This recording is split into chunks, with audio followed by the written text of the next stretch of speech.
Hey there, Mason Nation. A very warm welcome to all of those joining us here today on the newest episode of Touch Base that we're bringing to you. Yeah. We hope you're enjoying your week, and we'll be supplying you with all the facts and factors you'll need to know for this postseason. My name's Aaron Witten. And I'm Ryan Donahoe. And the brisk October air has finally arrived, representing the start of the 2017 MLB postseason. As we'll get into here in a little bit, all the wild cards, ALDS, and NLDS matchups have been decided. And we'll be featuring a quick pick segment on today's show, something new that we're incorporating to get you up to date on everything. So I'll go ahead and hand the reins off to Ryan. Thank you. So as Aaron so eloquently said, we will get the quick pick going. First pick, the Yankees versus Cleveland Indians. The Yankees had a big win last night after Severino pitched a third of an inning, as we talked about. But their lineup, actually, it's not bad with Severino, if maybe he can pitch get more than one out. Sabathia and Tanaka are reliable starting pitching options for sure. Judge and Didi Gregorius and Sanchez, who took a tough pitch the other day. I don't know if you saw it, foul ball right to the unmentionables, but that was a tough one. But they've definitely got a good lineup. But the Indians are very strong with Cy Young favorite Corey Kluber. They've got Carrasco and Bauer as well. And they also have some young hitters in their lineup with Jose Ramirez, Francisco Lindor, and Edwin Encarnacion, who nobody's calling young these days, but he can still put up some numbers. To me, I think the Indians are the clear favorite.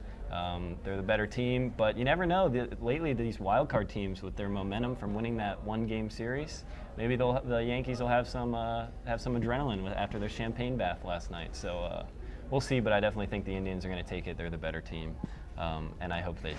So I can't argue with you. The Yankees do have Severino, but the Indians got Corey Kluber, possible Cy Young favorite. So we'll see. Yeah. So next, we'll talk about one of the ALDS matchups, the Houston Astros versus the hometown. Well, not the hometown because we're not in Massachusetts, but the Boston Red Sox. No. Thank God we're not. No. Hey, now, be nice. But the Astros, they have Keuchel, Verlander, and McCullers, as we've talked about in many of our episodes. Yep. We talked about how Verlander was acquired at actually after the non-waiver trade deadline.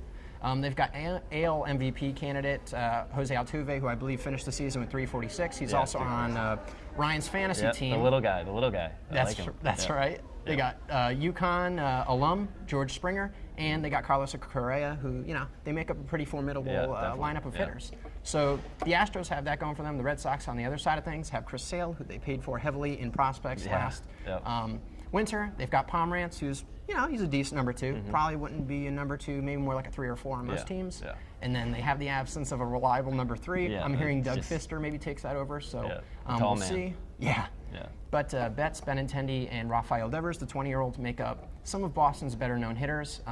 They're going to have an uphill battle against the Astros. Yeah. I do believe the Astros are favored overall. They won over 100 games.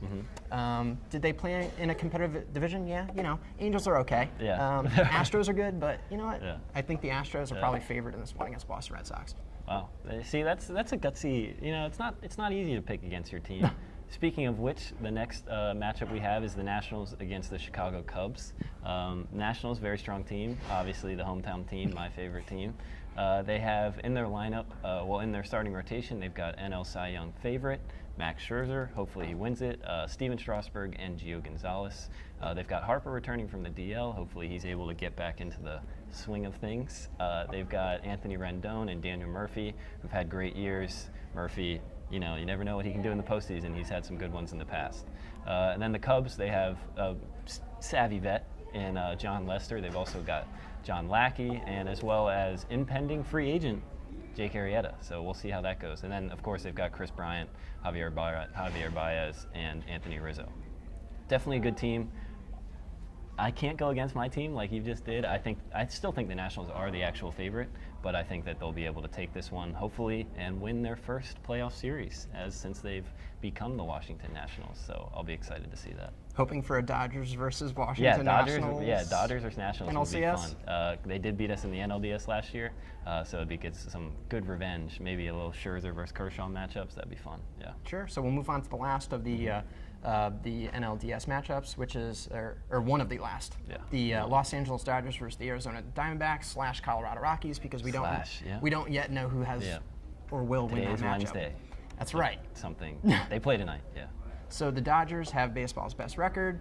They are lucky to have Clayton Kershaw, Alex Wood, who's been a rising star, and lefty Rich Hill, who 36, 37, no slouch, all of a sudden throwing he's the rookie, mid 80s, and he's still able to get people out. So it just shows you velocity, which is coming into the game, isn't really what it's everything. all worked up to be. But it helps. That's right. Yeah. So they've got Corey Seager at shortstop. They got Bellinger, came out of nowhere, 39 home runs at first base. Yeah. And they got Yasmani Grandal behind the plate. All of these guys lead a star-studded roster of young studs.